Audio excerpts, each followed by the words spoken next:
꼭 챙겨야 할 뉴스 딱 3개만 골라서 깊게 들여다봅니다. 뉴스 3개 시간인데요. 목요일에는 김수민 시사평론가와 함께합니다. 어서 오세요. 안녕하십니까. 네, 그리고 매일 함께하시는 분이죠. 얼수무당 박지원 네. 변호사 모셨습니다. 네. 어서 오세요. 박지원입니다. 네. 네.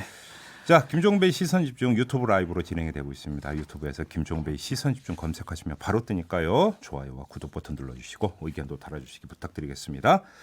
자, 첫 번째 뉴스 가보죠. 네, 채널A 기자와 검사장의 검언 유착 의혹을 두고 대검 감찰본부가 감찰을 준비하는 가운데 감찰 요건 절차를 둘러싸고 논란이 가중이 되고 있습니다. 네. 윤석열 검찰총장은 해당 녹취록부터 확보를 하고 감찰하라는 방침이었는데 한동수 부장은 이제 감찰에 착수하겠다는 문자 메시지를 윤 총장한테 보내었고요. 네. 근데 대검 같은 경우 아직까지 기자와 검사장 간의 대화 녹음본을 구하지 못한 상태라서 이것을 어떻게 착수할 건지에 대해서 의견이 자꾸 엇갈리고 있습니다. 또 이제 이 감찰을 독자적으로 감찰본부에서 할 수 있는지 검찰총장이 지휘 가능한지 이 절차 요건을 두고 또 의견이 엇갈리고 있고 이런 가운데 윤석열 검찰총장이 이 조사를 인권부 진상조사 쪽으로 넘기라라고 지시했다는 보도가 또 나왔습니다. 감찰 본부가 아니라 네, 인권부로 넘겨라야. 그렇습니다. 예, 예. 그러니까 이제 그 좀 이거에 대해서 이야기를 좀 해야 될 것 같은데 아무튼 네. 정리를 하면 그 한동수 감찰부장이 감찰에 들어가겠다고 문자 통보를 했는데 그렇죠. 윤석열 총장은 스톱 안 돼. 했고 그 이제 오늘 그 여러 신문이 이제 관련 뉴스를 쏟아냈는데 종합을 하면 그래서 감찰본부 차원의 감찰은 중단이 됐고 그렇죠. 그리고 나서 윤석열 총장이 어제 출근을 해가지고 이 건을 대검 인권부로 넘겼다라는 거거든요. 그럼 이제 감찰이 아니라 진상 조사가 되는 것이고. 그렇죠. 일단은 좀 그 팩트를 정리하면 일단 여기까지가 네. 이제 오늘 나온 보도 이제 종합이 될 것 같은데요. 네. 이거 어떻게 봐야 이 되는 겁니까? 쌍방이 서로 자신의 규정들을 좀 근거라고 이제 다 비공개 규정이라서 이걸 뭐 정확하게 알 수는 없지만 네. 한동수 감찰부장 같은 경우는 감찰 본부 운영 규정에 이 감찰 관련해서 특히 고검 검사 이상의 감찰 중요는 감찰부에서 직접 개시할 수 있다는 규정이 있습니다. 그 규정을 근거로 우리는 했다라고 얘기를 하고 있고 네. 또 대검에는 대검찰청 감찰위원회 운영 규정이 또 있어요. 이게 또 예. 비공개입니다. 예. 일반인은 공개는 안 돼 있는데 여기에 따르면 이런 중요한 사건에서는 감찰심의위원회 심의를 한 뒤에 결정을 하도록 돼 있다. 그러니까 이 심의를 안 거치기 때문에 네. 감찰본부에서 바로 할 수 없다. 그러면서 인권부로 보냈다. 이렇게 지금 얘기하고 있는 상황입니다. 그러니까 그러면 그 한동수 감찰부장이나 윤석열 검찰총장은 각각 어떤 근거를 그렇죠. 서로 다른 규정을 그러니까 갖고 지금 근거를 대고 있다. 자신들이 유리한 규정들을 대검의 비공개 규정들을 서로 공개하고 있는 아니 상황입니다. 그럼 일단 그러면 저기 지켜보는 입장에서 이해가 안 되는 게 똑같은 대검의 관련 규정이잖아요. 네. 근데 왜 그렇게 상충이 되는 겁니까? 아마도 감찰본부를 나중에 이제 만들고 감찰 기능을 좀 강화하는 과정에서 예. 이전 규정들하고 좀 충돌됐던 게 있는 것 같아요. 알겠습니다. 그래서 그러면 이게 지금 규정이 서로 엇갈리고 상충하기 때문에 서로 이제 다른 주장을 하고 있다라는 사실만 확인을 하고 네, 그거는 말 그대로 이제 규정에 입각한 어떤 형식적인 어떤 이유가 되는 거고 네. 실제적인 이유로 들어가죠. 아주 단순하게 이런 거잖아요. 뭐 규정 이런 걸 떠나서 아 그래 이거 감찰 필요하니까 그럼 감찰본부가 하기로 했으니까 하세요. 윤석열 총장이 이렇게 하면 만사 오케이잖아요. 이상하죠. 그런데 그러니까. 안 돼. 해가지고 인권부로 넘겼다라는 거잖아요. 그러면 규정 이야기를 넘어서서 윤석열 총장은 왜 이거를 그럼 감찰본부에서 감찰하는 걸 막으려고 했는가?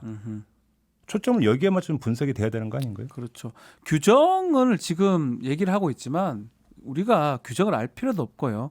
규정은 사실은 업무를 원활하게 처리하기 위해서 안에서 내부적으로 만들어 놓은 겁니다. 네. 밖에서 보는 기준으로 봤을 때는 법이라든지 어떤 사안의 중요성을 봐야 되거든요.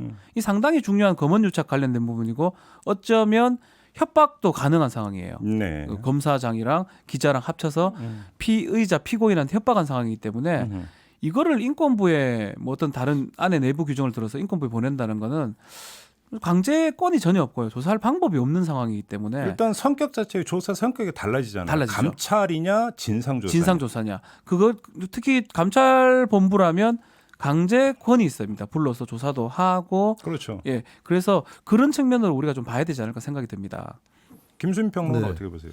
그게 이제 독립적인 기구를 갖고 있는 감찰 부서를 왜 우회하는가 여기에 대한 의문은 당연히 제기될 수 있고 절차적으로 문제가 있다면 가장 무난한 방법은 감찰 심의위원회를 여는 거일 것 같아요. 거기서 의결을 거치도록 해서 감찰에 착수하도록 하는 것이 가장 균형 있는 방법이 아닐까. 이제 대검찰청 법에서는 검찰총장이 사무를 또 지휘하도록 돼 있지만 네. 그렇지만 이제 또 감찰본부 설치 규정에서는 독립성을 또 보장해야 된다. 이 부분이 좀 상충이 됐는데 그것을 위원회를 통해서 풀 수 있는 그런 방법이 될 텐데 굳이 인권부서로 넘길 이유가 있었을까? 아니 그리고 또 한 가지 문제는 바로 인권부로 넘겼다라고 보도한 게 오늘 한겨레 보도거든요. 네. 근데 한겨레 보도에서 지적하고 있는 내용이 이걸 지금 진상조사하는 파트가 인권부가 맞느냐라는 문제를 제기를 하는 게 대검 인권부는 주로 업무가 뭐냐면 검사가 수사를 하는 과정에서 피의자나 이런 그렇죠. 대상에게 강압적이고 반인권적인 수사를 했을 경우에 네.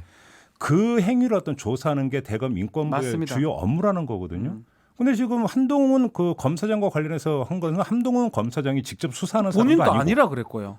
수사하는 사람도 아니고 네. 수사 과정에서 벌어진 일도 아니니까. 아니고 그러니까 기자가 이거- 한 거예요. 기자가. 그러니까 인권부에 넘길 사안이 아니라고 아니죠. 하는 게 한겨레 지적이란 예, 말이에요. 원래 같으면 인권부에 들어가는 거는 수사 과정에서 검사나 수사기관이 뭔가 피의자나 피고인한테 인권 침해를 했을 때 인권 침해 있었는지 없었는지 조사하는 기관인데 네. 아니라면서요. 한동수가 아니라 그랬잖아요. 네. 한동훈 죄송합니다. 한동훈이가 아니라고 이름이 그랬으면 한동훈 검사장이 예, 네. 예, 검사장이 아니라 그랬기 때문에 네. 사실은 인권부로 갈 상황도 아니고 또 사안의 긴급성이나 사안의 조사를 함에 있어서 시간적 그 여유 이런 게 별로 없거든요. 네. 그런 걸 봤을 때는 인권부에 가면 상당히 끊어지고 조사가 제대로 안 될 것 같다는 생각이 많이 듭니다. 그러니까 그럼 이거저거 떠나서 단도직입으로 하나만 여쭤볼게요. 간단히 정리를 하면 윤석열 총장은 감찰본부 네, 내지 한동수 감찰부장을 못 믿는다. 그렇죠. 이렇게 지금 그 봐도 사실은 합리적인 의심이 되는 거죠. 그리고 뭐 그거 문자 메시지로 이렇게 보고했다라는 게 기사화된 게 저는 정말 신기합니다. 음흠. 한동수 그 감찰부장이 문자 보내면서 뭐 조선일보나 이런 데 보냈을 리는 없는데 네. 단둘이 문자를 했을 거 아니에요. 예. 자기 총장한테 보고를 하면서 예. 이거 다 기사 낼게요 하고 한 사람 없거든요. 예. 근데 이게 다른데 기사가 다 났다라는 게 음흠.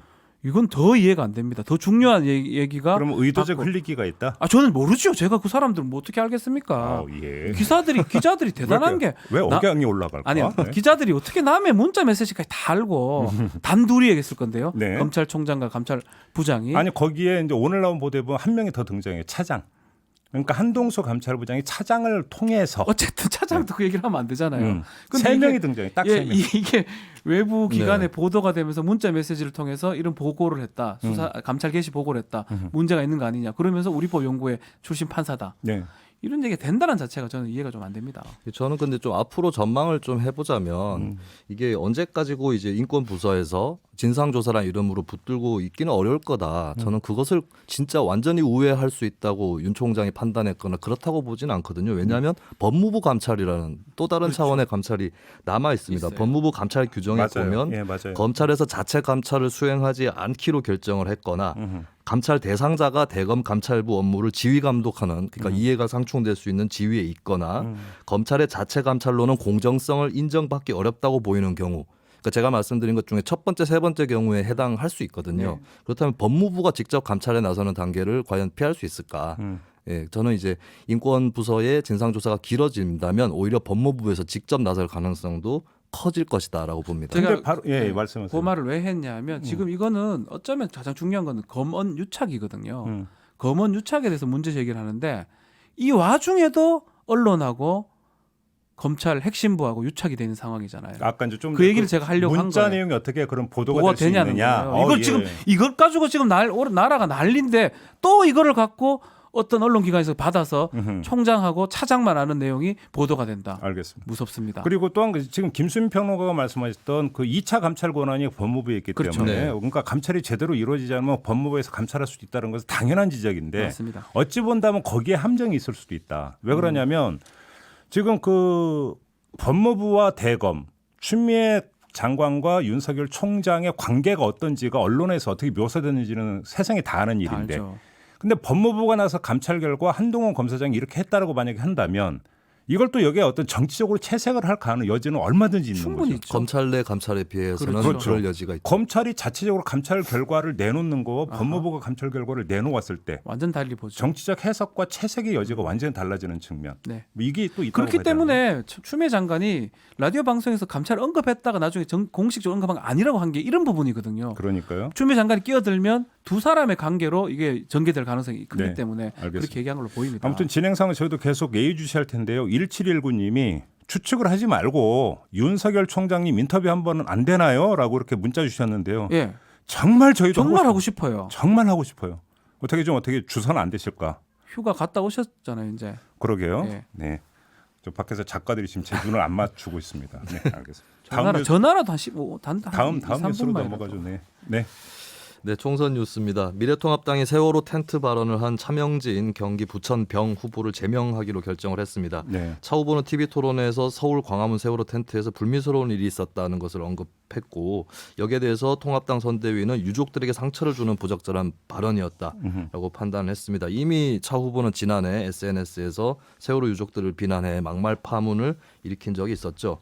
김종인 선대위원장은 오늘 이에 대해서 또 대국민 사과를 준비를 하고 있고 황교안 대표는 이미 차명진 후보의 발언은 매우 부적절하다라고 네. 사과를 표명했습니다. 네. 하지만 차명진 후보는 앞서 이제 김대호 후보처럼 시간을 끌 가능성이 충분히 제기되고 있는데요. 당헌 당규 위반 주장을 하면서 재심 청구를 하고 또 법원에도 가처분 신청을 할 것으로 전망이 됩니다. 아, 도대체 왜 이런데요? 참. 아니 그러니까 네. 그 막말을 한 거는 그냥 넘어갑시다. 넘어가고 왜냐하면 뭐 이거 같이 판단할 이유도 없는 거잖아요. 그렇죠. 네. 너무나 자명한 사안이니까. 얘기할 필요도 없는 예. 내용입니다. 자, 그 김종인 선대위원장이 오늘 아무튼 대국민 사과를 한다라는 거잖아요. 진화가 될까요? 어떻게 보세요? 저는 진화라는 말씀하셨으니까 일부러 좀 불길을 키운 감도 없지 않다고 봐요. 통합당에서? 네네. 와, 왜요? 우리는 이런 막말 후보를 걸러낸다. 라고 하는 전시 효과랄까요? 그러니까 예. 김종인 선대위원장이 지난 4년 전에 총선 때 민주당 비상대책위원장을 하면서 그때도 이제 막뭐 이해찬 의원이나 정청래 의원 컷오프를 하면서 굉장히 네. 눈길을 모으지 않았습니까? 이게 저는 이제 선거에서 자꾸 어떤 1대1 구도가 되다 보니까 자기 편을 날리는 이런 행위가 이제 선거의 주요 전략이 되고 있거든요. 이번에 통합당 공천 과정에서도 김영호 공관위원장이 그 역할을 수행을 했는데 글쎄 조금 농을 보태자면은 김종인 선대위원장이 지난번에 했던 컷오프를 이번에는 자신이 이제 공천 이후에 가담을 했기 때문에 좀 몸이 근질근질할 수도 있지 않을까. 이것도 일종의 컷오프다. 네, 그래서 이제 우리는 이런 후보들을 날린다. 그리고 막말 프레임을 좀 불식을 시키면서 동시에 민주당은 어떻게 하나 보자. 뭐 이런 것도 좀 각인시키려는 의도가 있는 게 아닐까. 그리고 결정적인 부분은 사실은 차명진 후보나 김대호 후보 같은 경우는 지역구나 이런 여러 가지 여건들이 당선 가능성이 그렇게 높다고 평가받은 후보들은 또 아니었거든요. 그래서 이 후보들을 죽여서 박빙 지역에 승기를 잡겠다라고 하는 그런 선거 전략이 충분히 깔려 있을 수 있을 것 같습니다. 고도의 지금 전략이 깔려 있다라는 분석이신데. 네. 그러니까 근데 이거는 제가 알기로는 선거 직전에 제명한 후보를 제명하는 경우는 거의 없거든요. 전 기억이 없어요. 저는 전부 들어본 적이 네, 없어요. 네. 뭐 특별한 범죄를 저질렀거나 이런 본인이 안 나올 거니까. 근데 이렇게 당에서 제명 조치를 즉각 말할 때마다 막 탁탁탁 나오는 것도 봤을 때는 저는 김수민 평론가 의견에 많이 동조를 합니다. 예전에 김종인 위원장 민주당 시절 때 정청래 의원이 그 막말로 컷오프 됐고 네. 이해찬 대표도 마찬가지고 막말은 아니었지만 그런 걸 봤을 때는 그 컷오프가 사실 효과는 상당히 크거든요. 지금 한 20% 정도는 아직 정하지 못한 중도층인데 아 잘하는구나 이런 느낌은 반드시 들 것 같아요. 일단 저는 부분적으로만 동의하고 싶은 게 일단 첫째 김종인 위원장의 존재감은 뿜뿜할 게 분명할 것 같아요. 그러니까 맞아요. 개인 김종인 위원장 입장에서는 자신의 존재감을 확 어필하는 데는 분명히 도움이 되겠지만 이것이 그럼 전체 판세에 어떤 미래통합당에 미치는 영향은 좀 달리 볼 부분이 있다고 보는 게 왜냐하면 관악갑이나 부천병이라고 하는 제한된 지역구의 한정 해석의 파문인 게 아니고 이로 인해서 미래통합당 전체에 가는 어떤 이미지 효과라고 하는 것은 분명히 마이너스거든요. 그런데 이게 이렇게 되면 계속 뉴스는 생산이 돼요. 그럼 이제 계속 어떤 그 환기 효과가 발생을 하기 때문에 그것이 통합당의 다른 후보들한테 꼭 좋은 영향을 미치고 도움이 된다. 그래서 제한적으로 그 선거구에서만 이게 한정적으로 컷이 됨으로써 별로 타격이 없다라고 연결지을 수 있는 부분은 아닌 것 그렇게 보기는 좀 힘든 부분들도 있거든요. 네. 왜 그러냐면 그 2004년 그 10대 총선에서 정동영 당시 열린우리당 의장의 노인 폄하 발언이 네. 그러면 정동영 의장 개인으로 한정이 돼서 파급 효과가 나타나는 게 아니지 않습니까? 그렇죠. 그러니까 열린우리당 후보 전체에게 지금 파급 효과가 미쳤던 거죠. 네, 맞습니다. 같은 차원에서 봐야 되는 게 맞는 게 아닌가 싶은 생각이 좀 드는 거죠. 그런 점에서 본다면. 근데 맞습니다. 예, 근데 선거 전략에 효과가 없는 것이라면 그 막말만 부각이 돼서 통합당한테 마이너스가 되는 부분이라면 오히려 민주당이라든지 여타 세력에서 집요하게 물고 늘어질 가능성이 있거든요. 그렇죠. 근데 당장에 김대우 후보만 해도 그렇게까지 별 반응이 뛰어들지 없어요. 않는 시큰둥해요. 그래서 이제 민주당이. 오히려 말려들지 않겠다. 예, 가만히 이걸 있거든요. 오히려 계속 공격을 해대면 시큰둥 이상해요. 그러면 통합당 쪽에서 그래서 우리는 자르지 않았냐 이런 식으로 또 응수를 할 것이고 거꾸로 이제 뭐 민주당 후보 누군가의 또 아니, 말을 집어내서 역공을 펼 수도 있는 오늘 건데. 이 상황이 약간 논쟁이 되는데 네. 오히려 민주당이 거기에 거들면 네. 발을 담그면 정치적 공방이 돼버리니까 오히려 그것이 어떤 대중들한테는 이미지 효과의 선도를 떨어뜨리죠. 민주당 입장에서는. 그것이. 오히려 그것을 미래통합당 대 유권자의 구도로만 놓아야 민주당 입장에서 오히려 도움이 되는 거니까 팔을 안 담그는 게 더 나았다. 민주당이 그렇게 전략적이었나 싶은데요. 하여튼. 그렇게 되물으시면 제가 할 말이 없습니다. 네. 자 마지막 뉴스로 한번 넘어가 보죠. 네, 오늘 새벽 긴급하게 전해진 소식이었는데요. 네. 예, 동아일보에서 보도를 했습니다. 현역 사병이 선임 사병을 대신해 가지고 휴가를 나와서 수능 대리 시험을 쳤다는 소식이고요. 그러게요. 예, 예. 지난해 11월 14일 수능 고사장에서 대신해서 시험을 받고 그리고 사진은 선임병 사진을 붙였는데 적발되지 않았다라고 하는 그러니까. 것입니다. 현재 군 경찰이 조사 중인데 대리 시험 자체는 시인한 것으로 전해지고 있습니다. 그러니까 이게 국민권익위원회가 네. 그 제보가 돼서 교육청에서 이제 그 조사를 하다가 이제 군으로 넘겨서 네. 군 수사당 이제 수사에 들어갔다. 군 이런 경찰이 이야기가- 지금 하고 있고 위계하는 공무집행 방해죄고요. 예. 아마 혐의점은 일정 부분 있는 것 같습니다. 근데 이제 이게 사진인데 제가 좀 이 사건을 정확히 보지는 못했지만 좀 이게 짧게 이 커트를 하고 만약 군복 입고 찍었으면 비슷하게 보이거든요. 그러니까 이게 이제 그 시험 감독이 제대로 안 됐다라고 그렇죠. 하는 어떤 사후적인 평가는 당연히 따라붙어야 되지만 주목해야 되는 것은 이게 대리 시험이 최종적으로 확인이 된다면 네. 이후 여파가 문제예요. 무서워요. 왜 이게 그러냐면 말이 안 되는데. 지금 그래서 이 사병이 이 성적을 가지고 세 군데 대학을 지원했다는 그렇죠. 건데 어느 대학이 붙었는지는 잘 모르겠어요. 자 이렇게 된다면 그 합격 취소 여부가 또 문제가 되고 네. 더 거슬러 가면은 수능 등급이 되게 예민한 거잖아요. 네. 그렇죠. 근데 이 대리 시험 하나는 부정행위이기 때문에 무효 처리가 돼야 되는데 이렇게 되면 그럼 이 한 건 가지고 그럼 수능 등급을 재조정할 수 있느냐라는 현실적인 문제. 그렇습니다. 이거는 그러니까 생각보다 그러니까 여파가 커질 수 있는 그렇죠. 문제. 그렇죠. 그러니까 저기 논리적으로만 따지면. 근데 그리고 가장- 현실적으로 예. 그럴 수 있느냐라는 문제가 제기되거든요. 가장 찜찜한 거는 이런 사례가 한 건 있냐. 건이었을까라고 하는 대중적 그렇죠. 의심이 네. 되겠습니다. 그래서 이거는 좀 일단 그 군 수사 당국의 결과를 일단 수사 결과를 봐야 네. 되지만 대리 시험이 최종적으로 확인이 된다면 그 여파는 상당히 커질 상당히 수 커질 있다. 것이다. 예. 예, 일단 요점만 좀 확인을 하도록 하겠습니다. 자 이렇게 뉴스 세계 마무리하죠. 김수민 시사평론가 박지훈 변호사 두 분과 함께했습니다. 고맙습니다. 감사합니다. 감사합니다.